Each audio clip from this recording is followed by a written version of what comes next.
Nella vita ho visitato molti campi di concentramento, non solo nazifascisti. Sono una realtà che mi ha sempre affascinato e turbato, forse anche per la consapevolezza che in un altro periodo storico, in quanto persona ostinatamente aperta sulla mia omosessualità, oltre che insofferente ai regimi, avrei con tutta probabilità fatto parte della popolazione da sterminare in questi luoghi. A Dachau in particolare ci sono stato la prima volta nel 2000 e quando mi sono trovato di fronte a questa targa, con cui la comunità LGBT di Monaco ha voluto rendere omaggio alle vittime omosessuali, mi sono fermato molto a riflettere. Totgeschlagen, totgeschwiegen. Un'efficace espressione di incredibile eleganza e potenza che solo una lingua come il tedesco può offrire. Uccisi con le percosse, uccisi con il silenzio.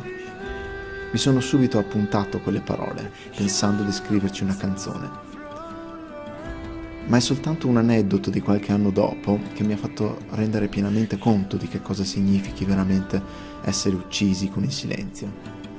Era il periodo a gennaio in cui si commemorano le vittime del nazismo e dopo l'ennesima rappresentazione teatrale, gonfia di retorica strappalacrime sulle sorti degli ebrei, ho chiesto a un'amica d'infanzia che aveva collaborato a scriverla e interpretarla perché non avesse fatto menzione anche delle vittime omosessuali. Candidamente mi ha risposto che non aveva idea che nei campi di concentramento fossero morti anche degli omosessuali. Una risposta che ho trovato devastante per le sue 1000 implicazioni.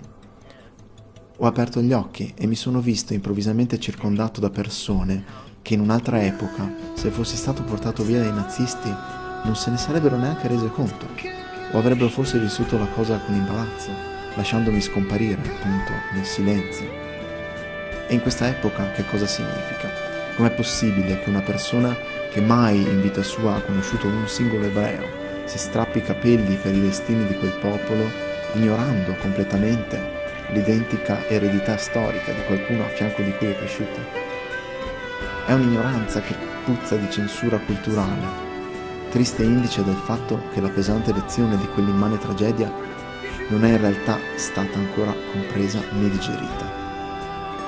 Ed è il motivo per cui purtroppo scoprirsi gay anche nelle moderne società occidentali può ancora tramutarsi in un campo di concentramento mentale, dove il silenzio dei genitori, della scuola, degli amici è ancora in grado di uccidere, portando gli adolescenti più fragili soprattutto alla disperazione e, come sappiamo, letteralmente anche alla morte.